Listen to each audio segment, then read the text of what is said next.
దిలీపాచారి గారు, ఏలేటి మహేశ్వర్ రెడ్డి భూదందాకు సంబంధించి మాట్లాడడం, ఈ ప్రభుత్వమే రెగ్యులరైజ్ చేసింది, అది 2000 కోట్ల భూ స్కామ్ అని మాట్లాడడం, ఆయనకు లీగల్ నోటీసులు ఇవ్వడం, దాన్ని ఎలా చూస్తున్నారు మీరు? మొదటి నుంచి బీజేపీ టార్గెట్గానే కవిత వ్యాఖ్యలు కూడా ఉన్నాయి కదా గతం నుంచి, అందుకే మీరు బీజేపీ పరంగా రియాక్ట్ అయ్యారా? మీ దగ్గర ఆధారం ఉందా?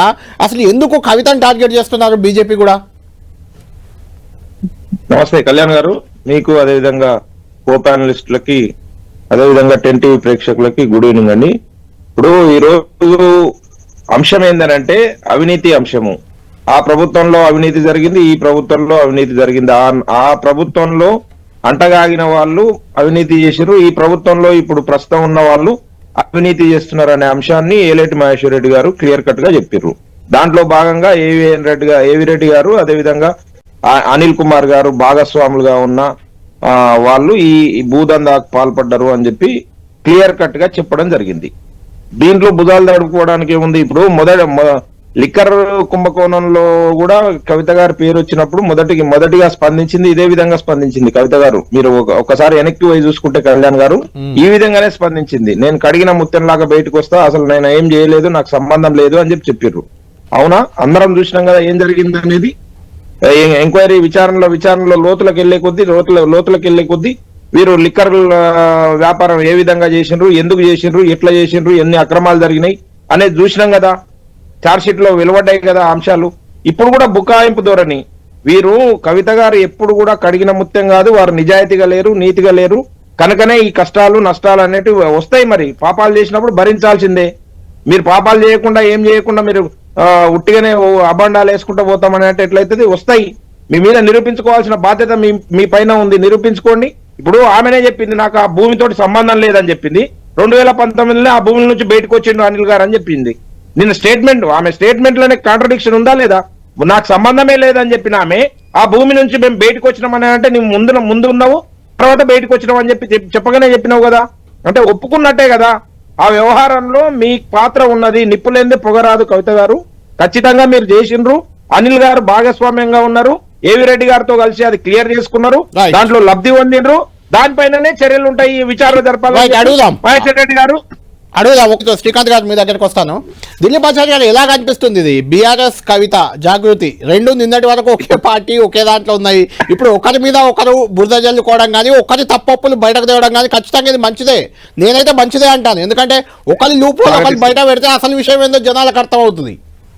సార్ ఇదంతా ఎట్లా జరుగుతా ఉందంటే స్వాగతించాల్సిన విషయం. మీతో పాటు నేను కూడా ఏకీభవిస్తున్నా, స్వాగతిస్తున్నాం. కానీ కాకపోతే ఇది ఏం జరుగుతుందంటే ఇప్పుడు కవిత గారు రాజీనామా చేశారు ఎమ్మెల్సీగా.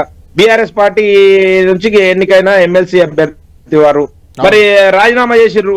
ఇప్పుడు వేరే ఎమ్మెల్యే క్యాండిడేట్లు అందరు 10 మంది పార్టీని విడిపోతే స్పీకర్ మీద ఒత్తిడి చేస్తున్నారు, కోర్టు పోయి వాళ్ళ మీద చర్యలు తీసుకోమని చెప్తున్నారు. బీఆర్ఎస్ పార్టీగా మరి ఎందుకు పోతలేరు?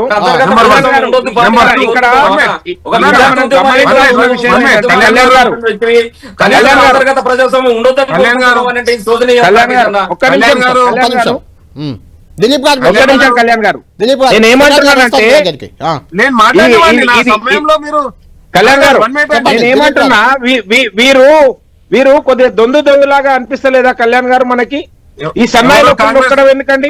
మీరు స్ట్రేట్ ఫార్వర్డ్ స్ట్రేట్ ఫార్వర్డ్ గా ఆమె మాట్లాడినప్పుడు మీరు ఎందుకు మాట్లాడలేకపోతున్నారు?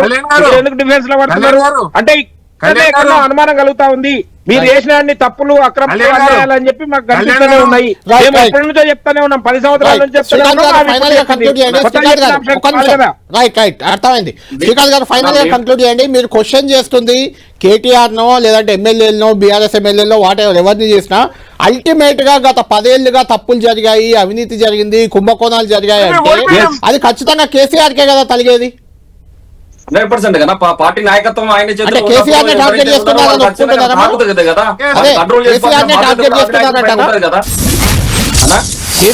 టార్గెట్ అంటారా? ఇప్పుడు మేము కేసీఆర్ టార్గెట్ ఇక్కడ మాట్లాడదన్నా. కేసీఆర్ గారి పరిపాలనలో ఒక మౌనతి శిఖరం లాగా ఉన్నటువంటి ఆ నాయకుడు తెలంగాణ తెచ్చిన తర్వాత అడ్డగోలుగా దోచుకొని అవినీతి సొమ్మును దోచుకునే విధంగా ఎమ్మెల్యేలు తయారైలు, మంత్రులు తయారైలు. అది ప్రజలు వినిపిస్తున్నటువంటి గోడు. ఆ గోడుని పార్టీలో నిత్య విద్యార్థి లాగా అధ్యయనం చేసుకొని పార్టీని ప్రక్షాళన చేసుకుంటేనే ఏ పార్టీ అయినా నిలబడతానని కవితకు కోరింది. అంతర్గత ప్రజాస్వామ్యం పార్టీలో ఉండాలని కోరింది. అంతర్గత ప్రజాస్వామ్యం మా పార్టీలో అరే లేదని మీరెవరండి చెప్పి కోరానికి ఆడబిడ్డను కేసీఆర్ గారిని? కనీసం ఉరి వేసే ఖైదీ కూడా చివరి కోరిక ఏదని అడుగుతారన్నా? కాదు, అది కూడా తండ్రి అడగకుండా కాలం బయటికి పోదు, పంపించే ఇంకేం కొడతారండి? ఇలా మేము ఆయన మీరైనట్టు ఏమంటుందంటే, మాట్లాడుతున్నాం.